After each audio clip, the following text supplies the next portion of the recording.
మీరు క్రింది వారు, నేను పైనుండి వాడను. ప్రార్థన చేస్తాను. కళ్ళు మూసుకోండి. కృపా కనికరము కలిగిన మా తండ్రి, మీ పరిశుద్ధ నామమును బట్టి ప్రార్థన చేస్తున్నాము. ఈ పరిశుద్ధ స్థలంలో నన్ను నిలువబెట్టినందుకే స్తోత్రాలు. ఇందరి పరిశుద్ధులను ఇక్కడ కూర్చోబెట్టారు. జరుగుతున్న కోడికలను బట్టి వందనాలు నాయన. వచ్చి వెళుతున్న దాసులను బట్టి కృతజ్ఞతలు. నడిపిస్తున్న మీ దాసులను బట్టి వందనాలు. సహకరిస్తున్న సంఘాన్ని బట్టి మీకు కృతజ్ఞతలు. సౌండ్ అందిస్తున్న బిడ్డలు, సంగీతం అందిస్తున్న బిడ్డలు, పరిచర్య చేస్తున్న బిడ్డలు అందరిని బట్టి మీకు వందనాలు తెలియజేస్తున్నాను. చదువుకున్న వాక్యమును మా అందరి కొరకు దీవించండి. ఏ మనిషికి మహిమ రాకుండా చేయండి. మహిమ ఘనత ప్రభావములు మీరు పొందుకోమని యేసు ప్రభు వారి పేరట ప్రార్థన చేస్తున్నాము తండ్రి. ఆమేన్. యేసు క్రీస్తు పరిశుద్ధ నామములకు మహిమ కలుగును గాక. కూడి వచ్చిన దేవుని బిడ్డలు, సంఘ బిడ్డలు, పరిశుద్ధులైన మీ అందరికీ మొదటిగా వందనాలు మీకు తెలియజేస్తున్నాను. నన్ను ఈ స్థలానికి ఆహ్వానించినటువంటి ప్రియులు, పెద్దలు, దేవుని దాసులు, సంఘ కాపరులు, అభిషేకులు, ఆదామయ్య గారికి, పాస్టమ్మ గారికి, వారి కుటుంబానికి వందనాలు తెలియజేస్తున్నాను. కొద్ది నిమిషాలు ప్రభు సన్నిధిలో గడిపి చదువుకున్నవి 2 మాటలు, ఒక్క మాట మాత్రమే చెప్పి నేను ప్రసంగాన్ని ముగిస్తాను. ఒకవేళ వీలు పడితే 2 మాటలు ఆఖరికి అందించాను. యేసు ప్రభు వారు చెప్పిన ఈ 2 మాటలు మనం కలుసుకుని దగ్గర చాలా నెలలైంది. ఈ మధ్యకాలంలో ఈ వైరస్ కరోనా వచ్చి మనుషులను, సంసారాలను, సంఘాలను, సమాజాలను వేరు చేసింది. వేరే ఊరోడు మా ఊరు రావడానికి లేదని కంపెనీ వేశారు. అంటే గ్రామాలు వేరే, బంధువులు ఎవరు మా ఇంటికి రావడానికి వీలేదని ఫోన్లు చేశారు. సంసారాలకు వెళ్ళిపోయింది. ఇన్ని రీతులుగా వేరైపోయిన మనం మరలా ప్రభు చిత్తము చేత ఈ సంవత్సరం ఆఖరిలో కలుసుకోబడి 2021 సంవత్సరంలో ఇది ఆఖరి సోమవారం. ఇక మళ్ళా సోమవారం మనం ఈ సంవత్సరం చూడాలి. కొత్త సంవత్సరంలోనే మనం సోమవారం చూస్తాం. ఇప్పుడు మనం ఉన్నటువంటి రోజులు ఎలాంటివి అంటే బాగున్నారా బ్రదర్ అని పలకరించుకునే రోజులు కాదు. ఒరే ఇక్కడ బతికే ఉన్నారా అని పలకరించుకునే రోజులు. ఎందుకంటే ఎవరు పోయారో తెలియట్లేదు. మీకు అర్థమైంది కాబట్టి మనం ఉన్నాం కాబట్టి ఒక రకంగా ధన్యులం. 5,573 పాస్టర్లు చనిపోయారు కరోనా వచ్చి. 5,573 పాస్టర్లు మాత్రం అది మనకు తెలిసిన తెలియని వాళ్ళు ఎంతమంది ఉన్నారు మరి.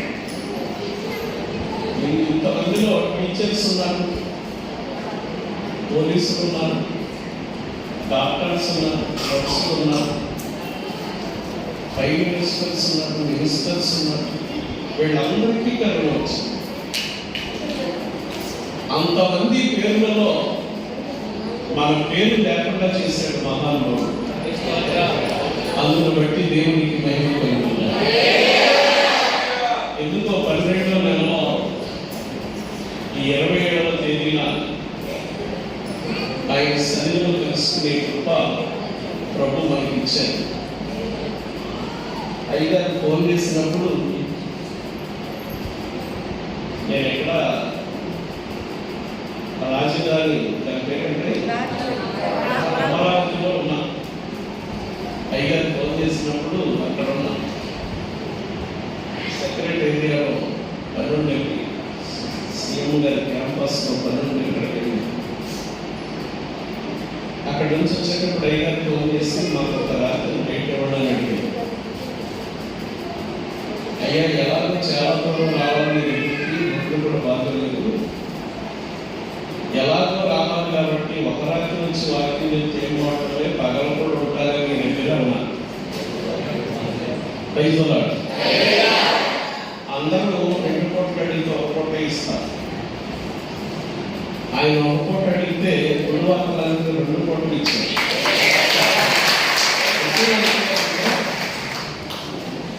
1984 సంవత్సరంలో ఇక్కడ పాత మందిరం ఉన్నప్పుడు సౌభాగ్యరావు గారు నడిపిస్తున్న సమయంలో 1984 సంవత్సరం జనవరి నెల 7వ తేదీని గుడ్డలు వచ్చాయి. అప్పుడు ఎంఐ ప్రసాద్ గారి మందిరంలో డ్రమ్ కొట్టారు. 4 జీవమాయమే నా సమస్తం అని పాట పాడుతున్నారు. దాన్ని కనుక్కుంటాయి. ఆ టైం నుంచి కంకర రోడ్లు లేనప్పుడు మట్టి రోడ్డుగా ఉన్నప్పుడు ఏదో నుంచి సైకిల్ వేసుకొచ్చి ఈ ప్రాంతాల్లో పచ్చని తీసుకుంటాం. ఎందుకో గుడివాకుల కంటే ఇష్టం. అందుకే మీతో పగల రాత్రి గడపాలనేది నా ఆలోచన. కొద్ది నిమిషాలు నేను మీ దగ్గరికి రావడం వల్ల మీకు కలిసి వచ్చేది ఉండదు, మీరు దీవించబడేది ఉండదు. నేను మీ దగ్గరికి రావడం వల్ల నేను దీవించబడతా, మీ సహవాసం నాకు బాగా ఉపయోగం. క్రైస్తవులైన వారు ఏమనుకోవాలంటే మనం ఒకరితో ఒకరు కలిసినప్పుడు ఒకరిని బట్టి ఒకరు విశ్వాసం వల్ల బలపరచబడాలి. నేను వచ్చాను కాబట్టి మీరు గొప్పవాళ్ళు, అది కరెక్ట్ కాదు. మేము పిలిచాం కాబట్టి మీరు గొప్పవాళ్ళు, అది కరెక్ట్ కాదు. నా వల్ల మీకు, మీ వల్ల నాకు ఆదరణ కావాలి. అప్పుడే నిజమైన క్రైస్తవం ఏమపడుతుంది. సరే, ఇప్పుడు అయ్యారు కారు దిగినట్టు నేను ఆశ్రయం చెప్పానంటే 2 గంటల వరకు మొహమాటం లేకుండా వాకింగ్ చెప్పడం. ఇప్పుడు టైం అంటే 12:40. అంటే ఇప్పుడు నేను ఎంతసేపు చెప్పాలి?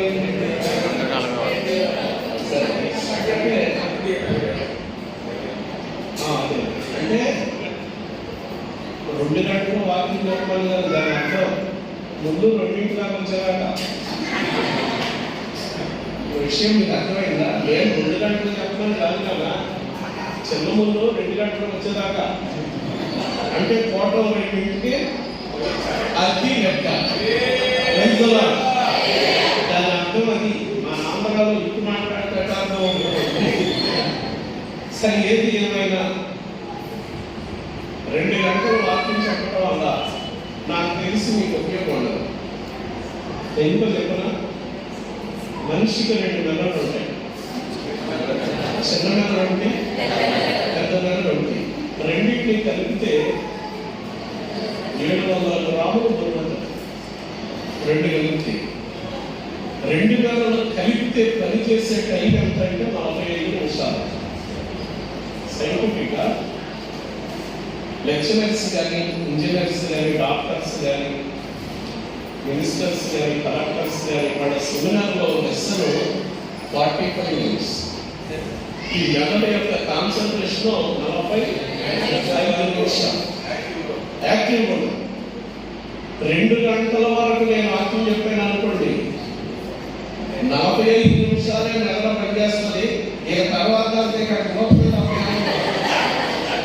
గోత్రం ఏమవుతుందో.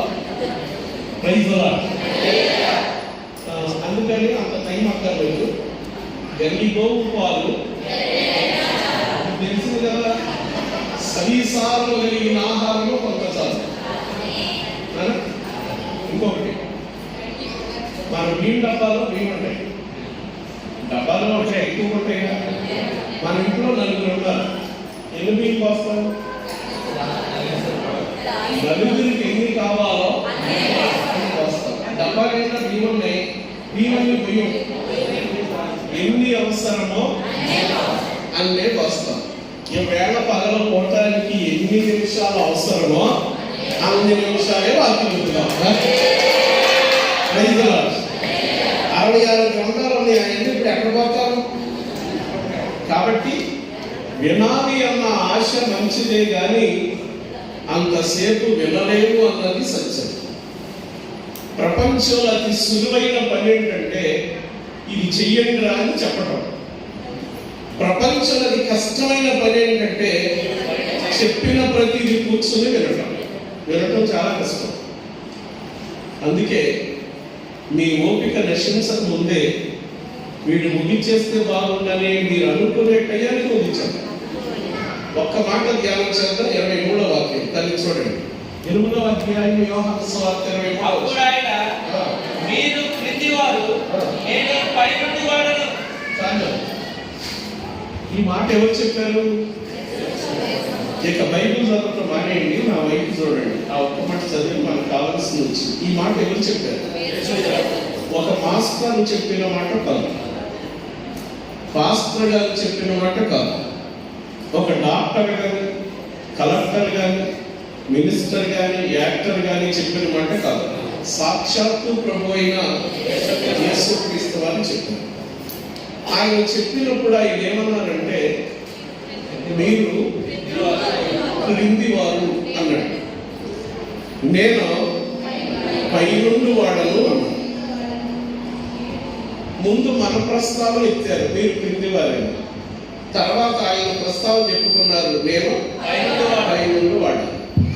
సరే, ఈ రోజు ప్రసంగంలో ముందు మన గురించి మాట్లాడేదానికంటే ప్రభు గురించి మాట్లాడుకుంటే మంచిది. ఈ పగల ఆయన గురించి మాట్లాడి రాత్రి మన గురించి మాట్లాడవచ్చు. నన్ను సరే, ఇప్పుడు ఈ 2 మాటల్లో ఆయన అన్న మాట ఏంటంటే, నేను పై నుండి వాడను అన్నారు. ఇప్పుడు యేసుక్రీస్తు వారు ఎక్కడుండి వాడు? పై నుండి వాడు. ఆయనే అన్నారు అన్నమాట. మీకు కొన్ని వాక్యాలు చెప్తా, చూడొద్దు కానీ చదవద్దు కానీ వినండి జాగ్రత్తగా. ప్రసంగి గ్రంథం 5వ అధ్యాయం 2వ వచనంలో ఏమన్నాడంటే, దేవుడు ఆకాశం మందు ఉన్నాడు, నీవు భూమి మీద ఉన్నావు అన్నాడు. అంటే ఇప్పుడు దేవుడు ఎక్కడున్నవాడు?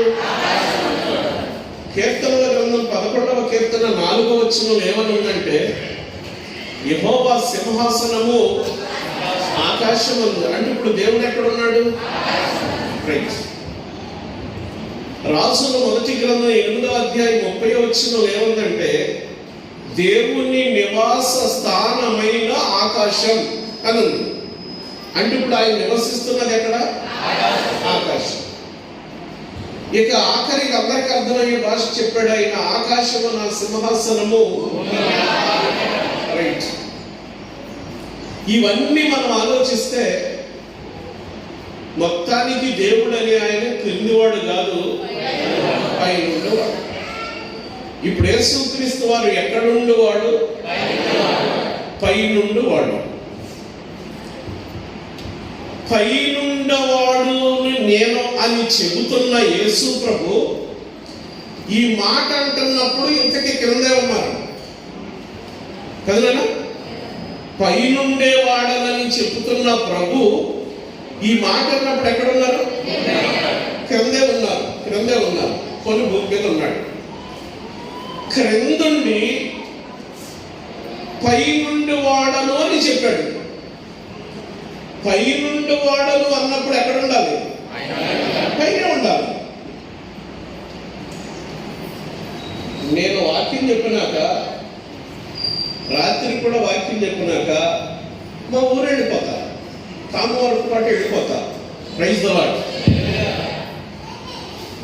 నేను పగల వాక్యం చెప్పినాక, రాత్రి వాక్యం చెప్పినాక మా ఊరు వెళ్ళిపోతా అంటున్నా నేను కదా. వాక్యం చెప్పినాక వెళ్ళిపోతా, నేను ఇక్కడ వాడను కాదు. ఇప్పుడు ఆయన ఎక్కడ వాడనన్నాడు?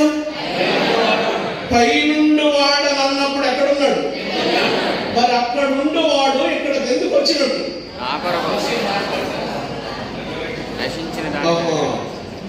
ఓహో, అంటే మరి నాకేం తెలుసు, ఒక్క దెబ్బతో తేల్చేసామంతే. హల్లెలూయా చెప్పండి. అక్కడుండు వాడు ఇక్కడికి ఎందుకు వచ్చాడు? సరే, పోనీ వచ్చిన ఆయన ఇక్కడ ఉన్నాడా? లేదు. తిరిగి మళ్ళీ అక్కడకు వెళ్ళిపోయాడు. వెళ్ళిపోవాలనుకున్న ఆయన ఇక్కడికి ఎందుకు వచ్చాడు? అది పగలు ధ్యానం చేద్దాం. పైవాడు క్రిందకి ఎందుకు వచ్చాడు? మిగిలింది ఏమనంటే రాత్రికి ధ్యానం చేద్దాం. కిందకు వచ్చాడు, మొత్తానికి వచ్చాడు. ఆయన కింద లేడు, మళ్ళా పైకి వెళ్ళిపోయాడు. యేసుక్రీస్తు వారు పుట్టి మామూలుగా మన లెక్క ప్రకారం ఇప్పటికీ 20 సంవత్సరాల 11 నెలల 26 రోజులైంది. అవునా తల్లి? 20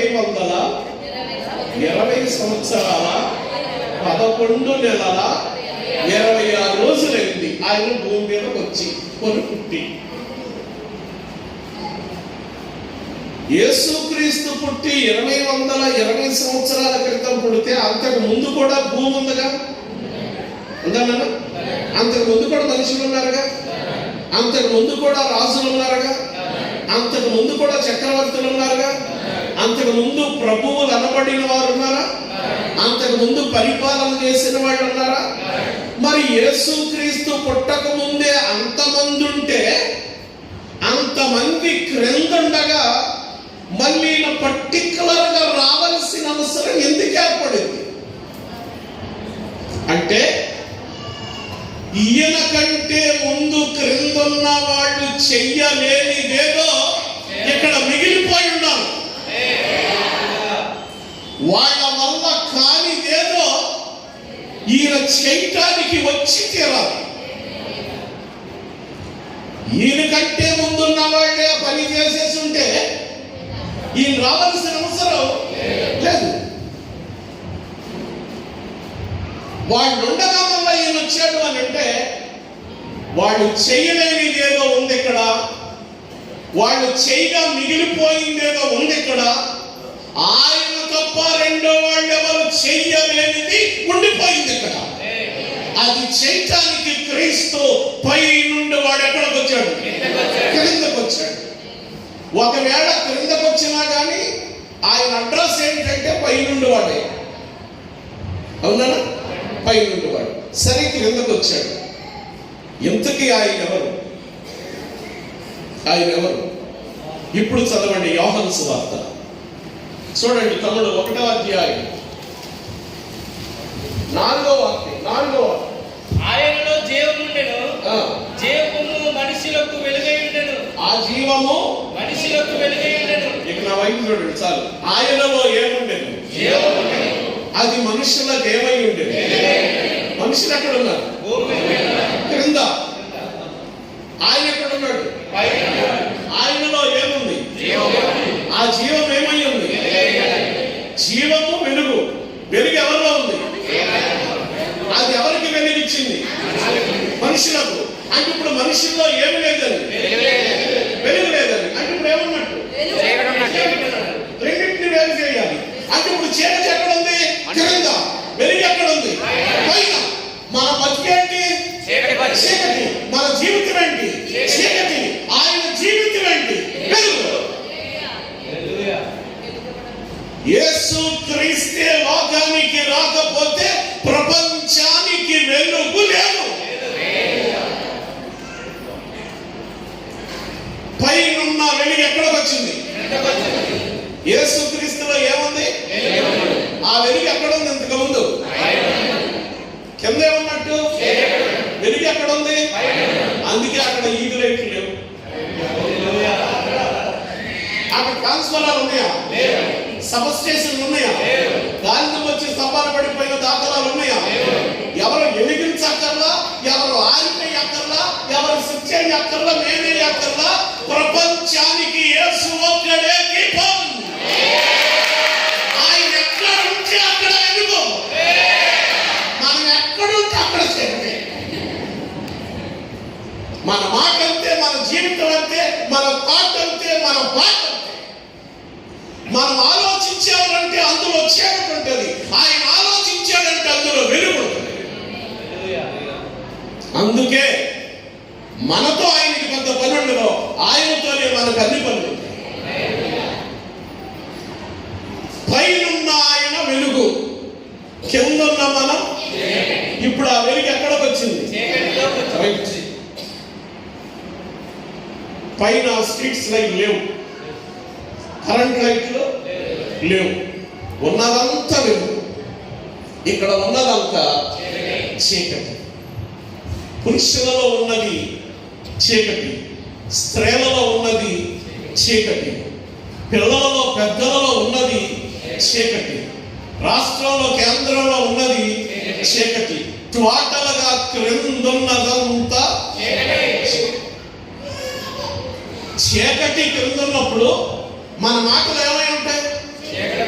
మన ఆలోచనలు ఏమై ఉంటాయి? మన చూపులు ఏమై ఉంటాయి? మన నడవడిక టోటల్గా మొత్తం చీకటి. ఆయన పైనుండగా ఇక్కడ చీకటి. రాజులు వచ్చారు, చీకటిలోనే పరిపాలన చేశారు. ప్రభువులు వచ్చారు, ఆ చీకటిలోనే చక్రాలు తిప్పారు. ఏలుబడి చేసేవాళ్ళు చక్రవర్తులు వచ్చారు, ఆ చీకటిలోనే సింహాసనాలు స్థాపించారు. కానీ ఉన్న చీకటిని ఎవడు స్వయంగా తీయలేకపోయాడు. అది ఒక్కడే చెయ్యాలి, వెలుగైన యేసుక్రీస్తు. ఆయన ఏం చేశాడో చూద్దాం. అపోస్తల కార్యముల గ్రంథం 26వ అధ్యాయం చూడండి. తల్లి బైబిల్లో ఉన్నవారు అపోస్తల కార్యముల గ్రంథం 26వ అధ్యాయం 13వ వాక్యం చదవండి. రాజా మధ్యాహ్నమందు నా చుట్టూను నాతో కూడా వచ్చిన వారి చుట్టూను ఆకాశము నుండి సూర్య తేజస్సు కంటే మిక్కిలి ప్రకాశమానమైన యొక్క వెలుగు త్రోవలో ప్రకాశించుట చూచి తిని. ఇక నా వైపు చూడండి. మాట అన్నది ఎవరు? చెప్పరా తల్లిగా చెప్పండి, ఎవరు?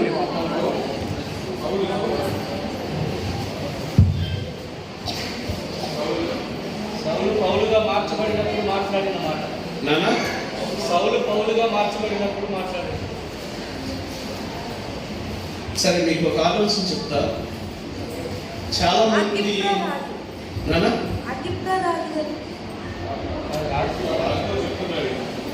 రైట్ అంటే ఇంతమంది ఆలోచిస్తే కానీ ఒక విషయం బయటకు రాదనమాట.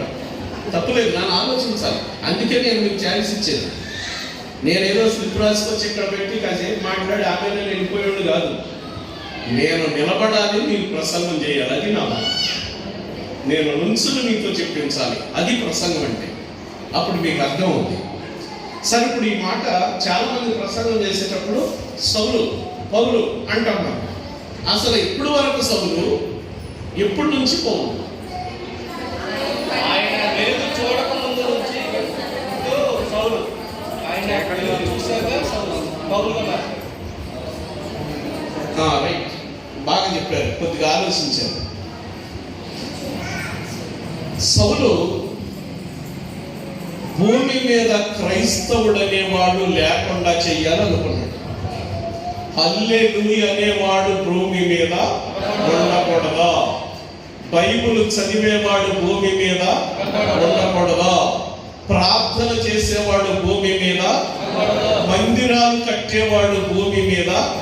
అది చెయ్యాలని ప్రభుత్వం దగ్గరికి వెళ్ళి క్రైస్తవులను చంపే చట్టం తెచ్చాడు, తాకీదులు తెచ్చాడు. అందరినీ చంపేశాడు, చర్చిలన్నీ కూల్చేశాడు, క్రైస్తవులందరినీ హతమార్చాడు. ఇక ఎక్కడ ప్రార్థన లేకుండా చేశాడు. ఇక మిగిలిన వాడు ఎంతమంది అంటే 12 మంది. పంటంతా నాశనం చేశాడు, విత్తనాల గింజలు మాత్రమే ఉన్నాయి 12. వాళ్ళని చంపడానికి బయలుదేరాడు 12 మంది శిష్యులు. వెళుతూ వెళుతూ ఉండగా యెరూషలేము దమస్కు మధ్య మార్గంలో ఆకాశము నుండి యేసును చూడ వెలుగును చూచాడు. ఆ వెలుగును చూచిన వెంటనే సౌలు గుర్రం మీద నుంచి కింద పడ్డాడు. కింద పడిపోయిన వెంటనే ఏం పోయింది? కళ్ళు ఉన్నాయి. చూపోయింది. రైట్. యేసు ప్రభు 2 కళ్ళు తెచ్చి పెట్టాడండి. ఎట్లా? కళ్ళు అక్కడే ఉంది, ఏం పోయింది? చూపోయాడు. అతన్ని ఇంటికి తీసుకెళ్లారు. దైవ సేవకుడైన అననీయ వచ్చాడు. చర్మకారుని అంటే కాదు, అది 12వ అధ్యాయం 9వ అధ్యాయం.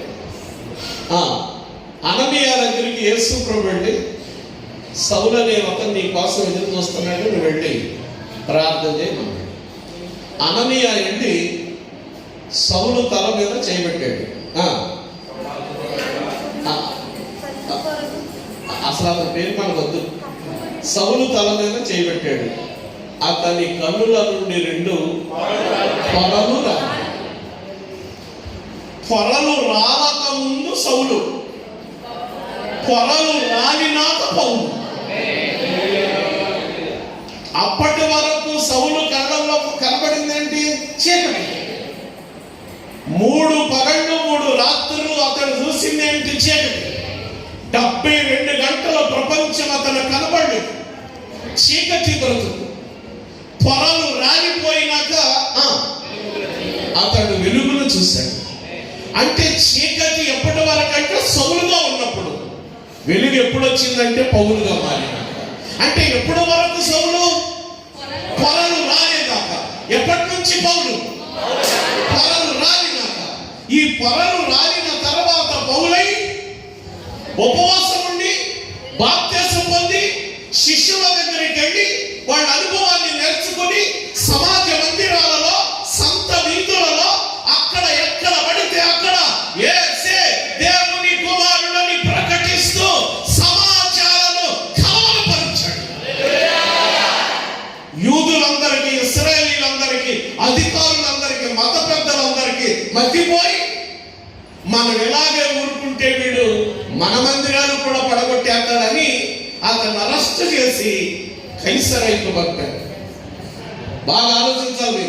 అతని చేతులకు సంఖ్యలు వేసి అతనికి సైనికులనిచ్చి కైసరకు పంపి జైల్లో పెట్టి అతనికి తీర్పు తీర్చకండి, వదలొద్దు అని ఒక రాష్ట్ర గవర్నర్ అప్పచెప్పారు. అక్కడ జరుగుతున్న సంగతి 26వ అధ్యాయం. పౌలు చేసిన ప్రసంగంలో తప్పులు బట్టి శిక్ష విధించడానికి జైల్లో ఉన్న పౌల్ని బయటికి తీసుకురమ్మన్నాడు ఆ రాజు. పౌలు తీసుకొచ్చి నిలబెట్టారు. అప్పుడు చెప్పాడు పౌలు యేసుక్రీస్తుని ఎలా చూశాడో, ఏమేమి మాట్లాడాడో ఇవన్నీ చెప్పటం మొదలు పెడితే ఆ తీర్పు తీర్చడానికి వచ్చిన రాజుకు మతిపోయి, సౌలు చదువుకున్నంత చదువు ఆ అబ్బాయికి లేక, సౌలుకు వచ్చినన్ని భాషలు ఆ అబ్బాయికి రాక, భాషా ప్రవీణుడు పౌలు, విద్యావంతుడండి సౌలు. అనర్గళంగా ఆ దినాలలో 3-4 భాషలు మాట్లాడగలిగిన వాడు. ఈవేళ విద్యను పక్కన పెట్టి చదివితే అంబేద్కర్ గారి కంటే ఎక్కువ విద్యావంతుడు. అలాంటి విద్యావంతుడిని ఎదుర్కొనే సత్తా ఆ రాజుకు లేక, పౌలుకు నేను తీర్పు తీర్చలేనని సంతకం చేసి ఆ రాష్ట్రం నుంచి వేరే రాష్ట్రం బదిలీ అయి వెళ్ళిపోయాడు. ఆ రాజు పేరే ఫేస్తు. ఫేస్తు ఫేస్తు పౌలుతో వాదించలేక, పౌలుని ఎదిరించలేక, పౌలుకు తిరిగి ఆన్సర్ చెప్పలేక, నేనుండని ఇక్కడ వెళ్ళిపోతున్నానని వెళ్ళిపోతే 2వ వాడిని తీసుకొచ్చి పెట్టారు అక్కడ. అతడు కూడా పౌలుతో మాట్లాడాలని నడుగట్టుకున్నాడు. పౌలు నోరు తెరిచి ప్రసంగించడం మొదలెట్టినాక పౌలు జ్ఞానాన్ని ఎదిరించే సత్తా ఆ రాజుకి లేక, నేనుండను బాబోయ్ ఇక్కడ, వీడిని ఎదుర్కోవటం నా వల్ల కాదని సంతకం చేసి వేరే స్టేట్ వెళ్ళిపోయాడు. ఆ రాజు పేరే ఫెలిక్స్. ఫెలిక్స్. ఫేస్తు వెళ్ళిపోయాడు. ఫెలిక్స్ వెళ్ళిపోయాడు. యుక్తిపరుడు, కుయుక్తిపరుడు, కుట్రదారుడు, మన భాషలో కన్నింగ్ ఫెలో, వాడిని తీసుకొచ్చి పెట్టారు. వాడి పేరు అంతురిప్ప. మహాయుక్తిపరుడు, ఎట్లాంటి వాడినైనా తిప్పి పుట్టలో పెట్టగలిగిన అంతటి అజ్ఞాని మూర్ఖుడు. వాడిని తీసుకొచ్చి కూర్చోబెట్టారు. నువ్వైతేనే పౌలుకు శిక్ష వేయగలవు. వాడిద్దరు వల్ల కాల, ఏం చేస్తావో చెయ్యి, పౌలును ప్రసంగించకుండా చెయ్యి. తీర్పు తీర్చేయి, పౌలును చంపేయి. తీర్పు తీరిస్తే అగ్రిప్ప 3వ రాజు వచ్చి సింహాసనం మీద మీద కూర్చొని శిరసాలో ఉన్న పౌలును తీసుకురమ్మంటే పౌలు వచ్చి నిలబడ్డాడు. అప్పుడు అడిగాడు అగ్రిప్ప, నువ్వు చేసిన నేరం ఏంటని. ఇప్పుడు చెప్తున్నాడు 11వ వచనం, రాజా మాట చూడండి, రాజా మధ్యాహ్నమందు, ఎప్పుడు అందరూ చెప్పాలి, ఎప్పుడు మధ్యాహ్నమందు నేను వెళుతున్న త్రోవలో నా చుట్టూ నాతో వచ్చిన వారి చుట్టూ ఆకాశము నుండి సూర్య తేజస్సు కంటే మిక్కిలి ప్రకాశమానమైన వెలుగు త్రోవలో ప్రకాశించుట నేను చూచితినే. ఎంతసేపు మాట్లాడితే అగ్రిప్ప చంపేస్తాడు. ఆ సంగతి పౌలుకి తెలిసి కూడా నోరు తెరిచాడు. అది క్రైస్తవ్యం అంటే. కుదిరితే బోధించడం, లేకపోతే పారిపోవడం క్రైస్తవ్యం కాదు. రాజు సింహాసనంలో కూర్చుంటే సంఖ్యపడిన నేరస్తుడు చెప్తున్నాడు, రాజా నా సాక్ష్యం అబద్ధం కాదు, ఇది మతం కాదు, ఇది అబద్ధం కాదు, ఇది అసత్యం కాదు, నేను చదువు లేనివాడిని కాదు, శాస్త్రం ఎరగని వాడిని కాదు, నేను అబద్ధం చెప్పవలసిన అవసరం నాకు లేదు. మధ్యాహ్నమందు నేను చూసా సూర్యునికి మించిన వెలుగును. ఎప్పుడు చూశాడు? రైట్, లైట్ వెలుగుతున్నట్టు రాత్రుల్లో అయితే తెలుస్తుంది, అలా తెలియదు. లైట్కి ఎప్పుడు నిలబడుతుంది? రాత్రులు ఉంటుంది. పగల వెలిగితే ఎవరికి అక్కర్లా. ఇప్పుడు పౌలు చూసిన దర్శనం వెలుగు నైట్ పగల. పగల వెలుగుతుడే పడుతుంది, పగల వెలిగే పడుతుంది కాదు కదా. సూర్యుని కింద ఏ లైట్ వెలిగితే మాత్రం ఏ లైట్ కనపడుతుంది? కనపడదు. ఇప్పుడు పౌలన్న మాట ఏంటంటే, నేను చూసిన వెలుగు సూర్యునికి మించిన వెలుగు. ఆ దెబ్బతో నా 2 కళ్ళు చూపు మాడిపోయింది అన్నాడు. విషయం ఏంటి తెలుస్తా? కన్నుంది, చూపు పోయింది. మనం అప్పుడప్పుడు ఏమంటామంటే పొలుపు మాడిపోయింది అంటాం. ఒలిపెట్టి మాడితే ఒలుపు బాగానే ఉంది, ఫిల్మెంట్ రాలిపోయింది రావడం. అవునా? ఒలుపు బాగా రాలిపోయింది అంటే సౌండ్ కళ్ళు బాగా ఉన్నాయి, లోపల ఫిల్మెంట్ పోయింది. ఏం చూసేసరికి మీరు గ్రహించండి, ఈ దీపాన్ని ఎప్పుడు చూశాడు ఆయన? పగలు పగలు పగలు. నీకు అబద్ధం చెప్పవలసిన అవసరం నాకేంటి? మధ్యాహ్నమందు చూసా సూర్యునికి మించిన మిక్కిలి ప్రకాశమానమైన వెలుగు.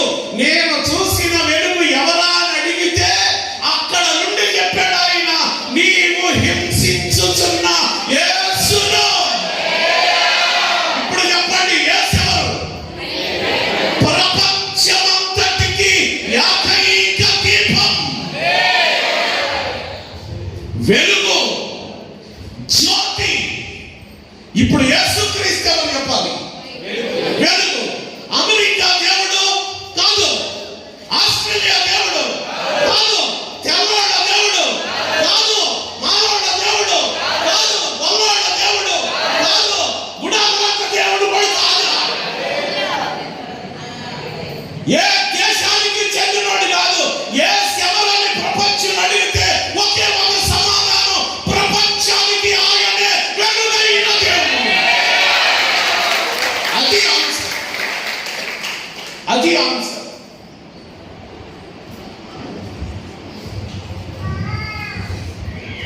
అది చెప్పాలి. యేసు నా దేవుడే, మీ దేవుడు ఎక్కడ అవుతాడు? ప్రపంచానికి ఏకైక జ్యోతి.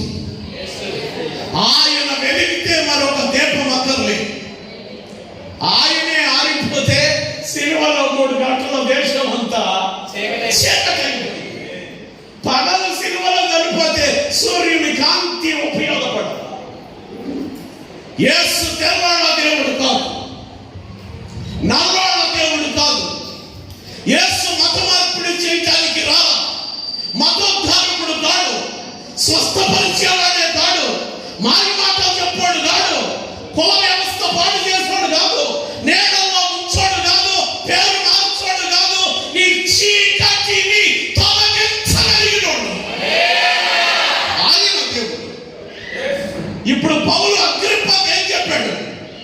నేను చీకటి, నా ప్రవర్తన చీకటి, నా కత్తి యుద్ధం చీకటి, నా పోరాటం చీకటి, నా ఆలోచన చీకటి, నా విప్లవం చీకటి. ఈ చీకటిని వెలిగించడానికి యేసు వెలుగుగా నాకు కనపడ్డాడు. ఆ వెలుగును చూసిన వెంటనే కర్ర పడేసి, కత్తి పడేసి, యుద్ధం మానేసి, రోషం పోయి నన్ను నేను తగ్గించుకొని యేసును ప్రకటిస్తున్నా. ఇప్పుడు యేసెవరు? సౌలెవరు? వెలుగైన యేసు వచ్చి చీకటి అయిన సౌలులో వెళ్ళి చీకటి అయిన సౌలును పౌలుగా వెలిగించాడు. పై నుండి వాడు కదా. మన ప్రశ్న ఏంటి? ఎక్కడి నుండి వాడు? కిందకి ఎందుకు వచ్చాడు? చీకటిని వెలిగించడానికి. ఈయన వయసు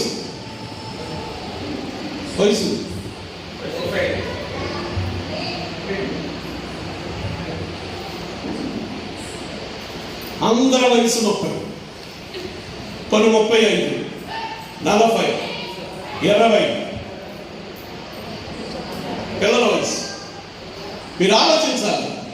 ఈ వయసులో, ఆ వయసులో బైబుల్ పట్టుకునే వయసు కాదు, తినే వయసు, తిరిగే వయసు, తాగే వయసు, తిట్టే వయసు, పరిగెట్టే వయసు, అక్కడక్కడ పడిపోయే వయసు, అందరి చేత చీ అనిపించుకునే వయసులో బైబుల్ బట్టి మోకరించి ప్రార్థన చేయగలుగుతున్నామంటే వీళ్ళ చీకటిని తొలగించింది ఆ వెలుగే. ఇప్పుడు పైన ఉన్నాడు, ఎందుకు కిందకు వచ్చాడు? మనందరి చీకటిని తొలగించడానికి. ఆయనే వచ్చుండకపోతే ఇవాళ బైబుల్ చేతిలో ఉండేది కాదు. క్రైస్తవులుగా ఉండేవాళ్ళం కాదు, కసాయి వాళ్ళంగా ఉండేవాళ్ళం. పై నుండి వాడు ఎందుకు వచ్చాడు? మత మార్పిడి చేయటానికి రాలా. ధైర్యంగా ప్రశ్నిస్తే, సరిగ్గా నిలబడితే 5 నిమిషాలకు రావడం. అయితే ఎలాంటి మాట్లాడాడు ఎక్కడెక్కడో మాట్లాడతాడు. పన్నోడు ఉన్న చోట మాట్లాడడం. ఆయనకి తెలిసి ఇక్కడ పనికిరాలని. పై నుండి వాడు ఎక్కడికి వచ్చాడు? ఎందుకు వచ్చాడు? అంటే ఇప్పుడు పౌలు యేసు కంటే ముందున్నాడు. సౌలు అంతకు ముందు చూడని వెలుగు ఎప్పుడు చూశాడు? చక్రవర్తులు అప్పుడు ఉన్నారు, రాజులు అప్పుడు ఉన్నారు, పరిపాలకులు అప్పుడే ఉన్నారు, ప్రభువులు అప్పుడే ఉన్నారు. వాళ్ళు తొలగించలేని చీకటి యేసు తొలగించాడు.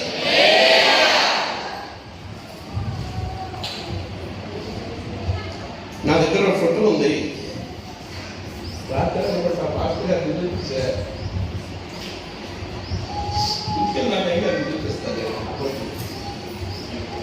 అదొకరు చంపాడు ఒక ఆయన జేబుల్లో, షర్ట్లో, ప్యాంట్లో, ఆ చైన్లో, కత్తులు, చాకులు ఉండేయంట. మనిషి భయంకరంగా ఉన్నాడు. ఆ ఫోటో చూస్తేనే భయం.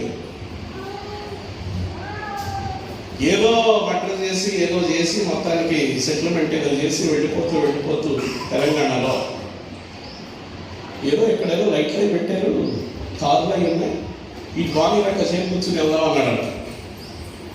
అక్కడికి వచ్చేది సెమీ క్రిస్మస్ ఆరాధన జరుగుతుంది. అక్కడ వాక్యం చెప్పడానికి వెళ్ళారు. యేసు క్రీస్తు వారు పుట్టినప్పుడు జ్ఞానం వచ్చారు కదా. పోయిన సంవత్సరం అదే ఏమంటే చెప్పింది.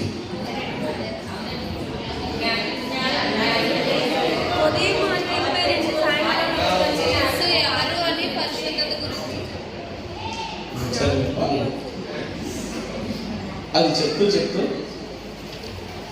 బాలుడైన యేసు ప్రభువుకు నమస్కారం చేద్దామని జ్ఞాని సాగిల పడితే వాళ్ళ తల మీద ఉన్న కిరీటం ఊడిపోయింది. దాన్ని తీసి పక్కన పెట్టి జ్ఞాని యేసుకు నమస్కారం చేశాడని చెప్తున్నారు. చెప్తూ ఉండగా ఆ మటర్ చేసినోడికి ఈ మాట నచ్చినట్టుంది. ఫోటోలో కూర్చున్నాడు. యేసు ప్రభు నమ్ముకున్నాడు.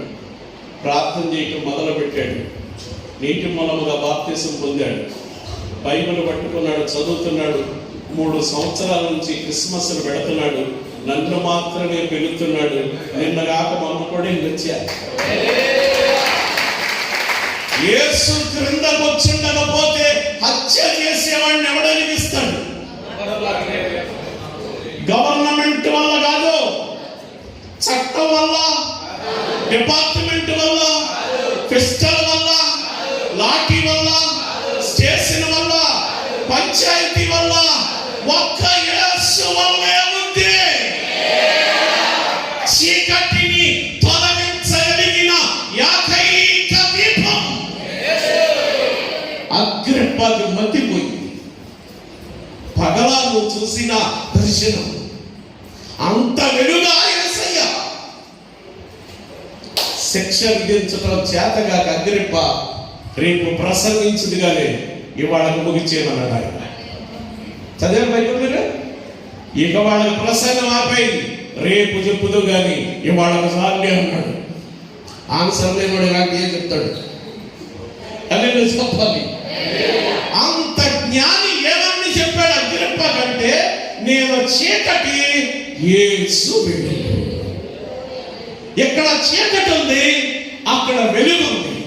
అక్కడి వాడు ఇక్కడికి ఎందుకు వచ్చాడంటే చీకటిని తొలగించడానికి. ఇప్పుడు చెప్పండి, పగలు అని కూడా లేకుండా ఎంతమంది మీ బైబిల్ బట్టి కూర్చున్నామంటే మనలో చీకటిని యేసు ఎప్పుడో తొలగించాడు. ఇప్పుడు మనం ఏ సంబంధులం? మరి అలాంటప్పుడు చీకటి మాటలు మాట్లాడకూడదు. చీకటి బ్రతుకు, చీకటి చూపులు, చీకటి ఆలోచనలు రాకూడదు. నువ్వు రాత్రి నిలబడిన పగలాగానే ఉండాలి, పగలు నిలబడిన పగలాగానే ఉండాలి. చూసినా, మాట్లాడినా, నడిచినా, నిలబడినా నువ్వు వెలుగు సంబంధివి. యేసు తప్ప నీ జీవితంలో ఏది కనపడకూడదు. అది క్రైస్తవ్యం, అది క్రైస్తవం. పై నుండి వాడు ఎక్కడికి వచ్చాడు? ఎందుకు వచ్చాడు? చీకటిని వెలుగుగా మార్చడానికి వచ్చాడు. రెండవది 9వ అధ్యాయం మత్తయి సువార్త చూడండి తల్లి. మత్తయి సువార్త 9వ అధ్యాయం. అందరూ తీయండి 13వ వాక్యం. అయితే నేను పాపులను పిలవవచ్చుని గాని నీతిమంతులను పిలువరాలేదు గనుక కనికరమునే కోరుచున్నాను గాని. వద్దులే కానీ కదా, అంతో చాలు, మనకు కావాల్సింది వచ్చింది. ఎందుకు వచ్చినట్టు ఆయన?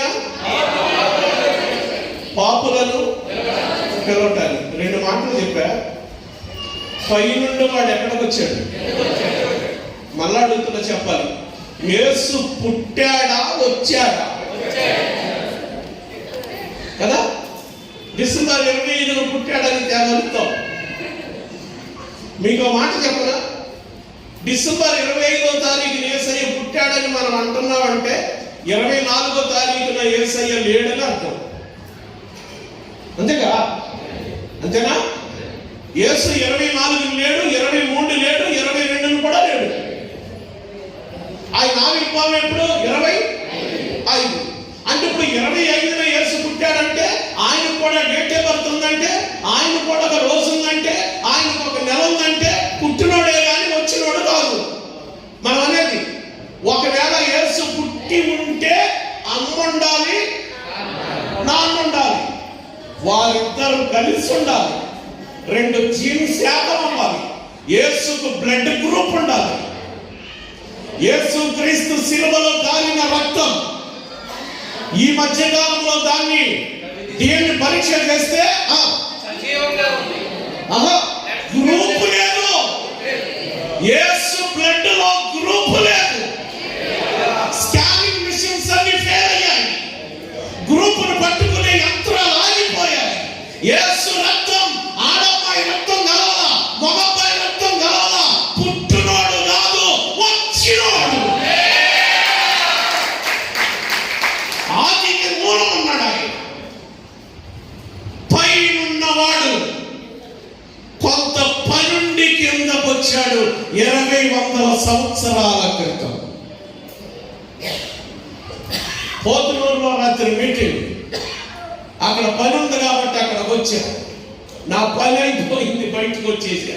గుడాకలంకలో పని ఉంది, ఇక్కడ వచ్చా. పని అయిపోయినాక పోతా. గుడాకలంకలో పొట్ల, పోతునూరులో పొట్ల వచ్చా. ఉండోనే వచ్చా. పని అయిపోయింది, వెళ్ళిపోతా. యేసు పుట్టల వచ్చాడు. పై నుండి వాడు ఎక్కడికి వచ్చాడు? ఏం చేయడానికి? చీకటిని. రెండవది ఎందుకు వచ్చాడు? ఇప్పుడు చెప్పండి, భూమి మీద ఉన్నాడు ఎవరు? పాపులు. ఆయన లూకా సువార్త 1వ అధ్యాయం 35వ వాక్యం. లూకా సువార్త 1:35. తల్లి చూడాలి. దూత పరిశుద్ధాత్మ నీ మీదికి వచ్చును, సర్వోన్నతుని శక్తి నిన్ను కమ్ముకొనును గనుక పుట్టబోవు శిశువు పరిశుద్ధుడై దేవుని కుమారుడు అనబడును. పరిశుద్ధుడై. నా మాట ఏమై? పరిశుద్ధుడై. పుట్టబోవు శిశువు ఏమై? పరిశుద్ధుడై. ఎవరు చెప్పారు? దూత. ఎవరితో? దూత పరలోకం నుంచి దిగొచ్చి కన్య మరియతో చెప్తున్నప్పుడు ఏమన్నాడంటే, దయాప్రాప్తురాలా నీకు శుభం, నువ్వు మంచిదానివి, స్త్రీలలో నీవు ఆశీర్వదించబడ్డావు, సర్వోన్నతుని శక్తి నిన్ను, నువ్వు గర్భవతి అవుతావు, పుట్టబోవు పిల్లోడు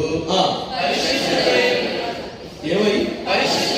ఆ మాట దేవుని దూత మరియతో చెప్పే టయానికి మరియ గర్భవత అసలు ఆనవాలు ఉందా? లోపల పెండం ఉందా? ఆకారం ఉందా? అప్పటికే యేసెవరు? పరిశుద్ధుడు. అవునా? లేనోడు పరిశుద్ధత ఉన్నాడు. అప్పటికే ఆయన ఎవరు? ఆకారమే లేనప్పుడు యేసెవరు? పరిశుద్ధుడు. జన్మతో సహా మనమెవరు? ఇప్పుడు చెప్పాలి. పరిశుద్ధుడేమో వచ్చాడు, పాపాత్ముడు పుట్టాడు. మనం పుట్టా. ఇప్పుడు మనమే చెప్తామంటే ఆయన కూడా పుట్టెత్తున్నాడు. ఈ మధ్య క్రీస్తునాడు పుట్టానా? అది కాదు,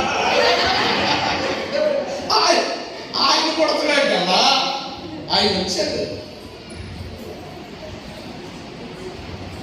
రాత్రికే చిన్న ప్రశ్న వేసి కోటాలు ముగించేంత రాత్రికి ఆన్సర్ తీసుకురండి. ఇప్పుడు రెండవది ఆయన ఎందుకు వచ్చినట్టు? ఎక్కడున్నాడు? అందరూ ఎవరు? బోధ విన్నోడు పాపి, బోధ చేసోడు పాపి, పాట పాడేవాడు పాపి, పాట వినేవాడు పాపి, సంగీతం అందించేవాడు పాపి, బైబిల్ చదివేవాడు పాపి, గుడి కట్టేవాడు పాపి, గుడిలో ఉన్నవాడు పాపి. టోటల్ గా అమ్మ నాన్న కడుపున పుట్టిన ప్రతి మనిషి పాపి. ఈ పాపి భూమి మీద ఉన్నాడు. ఆ పరిశుద్ధుడు పైనుండి వచ్చాడు. పైనుండి ఎందుకు వచ్చావంటే 13వ వాక్యం, పాపులను రక్షించడానికి. అంటే భూమి మీద ఏముండకూడదు? మొదటిది చీకటి ఉండకూడదు, రెండవది పాపం ఉండకూడదు. ఈ రెండు పనులు ప్రపంచంలో ఎవరు చేయాల? నా యేసయ్య వచ్చేదాకా. ఎందుకు చేయాలి పని? ఎవరు చేయలేదు. ఉన్నాడు అందరూ పాపలైతే ఈ పని ఎవరు చేస్తారు? ఈ మధ్యకాలంలో ఒక ఆయనకి కంటికి చిన్న జబ్బు చేసింది, 2 కళ్ళకి. ఏంటి జబ్బు అంటే, ఒక మనిషి ఇద్దరులా కనపడుతున్నారట ఆయనకి. ఒక మనిషి ఇద్దరు మనుషుల్లాగా, ఒక పోలు, ఒక సెల్లో, ఒక బాటిలో, అన్ని రెండు కనపడుతున్నాయి అండి. బాబో ఇదేదో ప్రమాదంలాగా ఉంది అని వాళ్ళ అన్నయ్యకి చెప్పి, వాళ్ళ అన్నయ్య వెంట పెట్టుకుని కంటి స్పెషలిస్ట్ దగ్గరికి వెళ్ళాడు, కళ్ళ డాక్టర్ దగ్గరికి వెళ్ళాడు. ఆయన స్పెషలిస్ట్ కంటికి వెళ్ళి, కూర్చోండి అయ్యా అన్నాడంటే డాక్టర్ గారు. అన్నదమ్ములు ఇద్దరు కూర్చున్నారు అక్కడ. ఏంటి వచ్చారా అన్నాడంటే డాక్టర్ గారు. అప్పుడు వాళ్ళ అన్నయ్య చెప్పాడు, మా తమ్ముడికి ఈ మధ్య ఏంటోనండి రెండు కనపడుతున్నాయి అంట, అన్ని 2 కనపడుతున్నాయి అంట, ఏదన్నా చూడండి అన్నాడు. అప్పుడు డాక్టర్ గారు అన్నాడంట, ఈ మాత్రం దానికి నలుగురు వచ్చేది యాక్టర్ అన్నాడంట.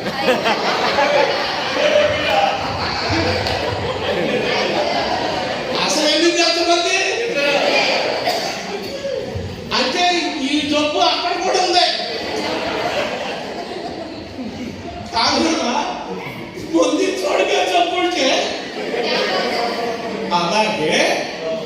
పాపం తీయాలంటే అవతలోడికి పరిశుద్ధత ఉండాలి. అందుకే నా యేసు పెళ్లి చేసుకోలా, ఇల్లు కట్టుకోలా, పిల్లల్ని కనలా, పార్టీ పెట్టలా, జెండా ఎగరైలా, సారా ప్యాకెట్లు పంచలా, విప్లవాన్ని చేయలా, ఎవరిని కొట్టలా, ఎవరిని చంపలా, ఎవరిని పడవలా, అవసరమైతే పాపి కొరకు తన ప్రాణం పెట్టిన వాడు నజరేయుడైన యేసు. 9:13 ఎందుకు వచ్చాడు ఆయన?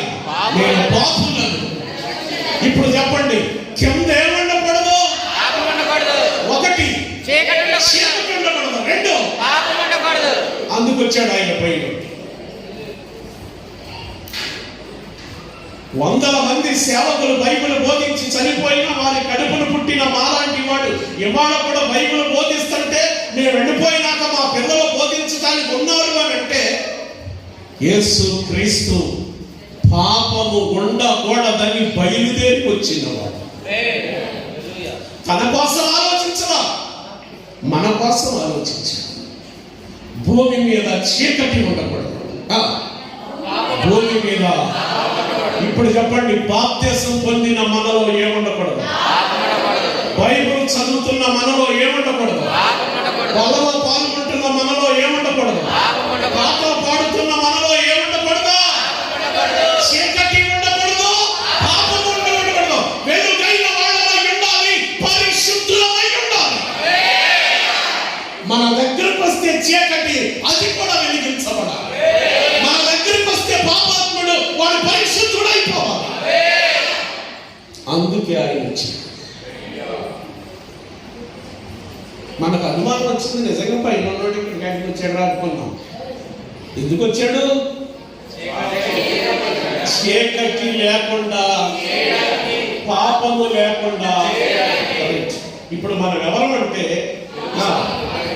పాపము లేని పరిశుద్ధులం, చీకటి లేని వెలుగు సంబంధం. అందుకే తమ్ముడు అంటాం, అందుకే చెల్లి అంటాం. ఆమె ఎవరు, ఈయనెవరు? అసలు మీరెవరు, నేనెవరు?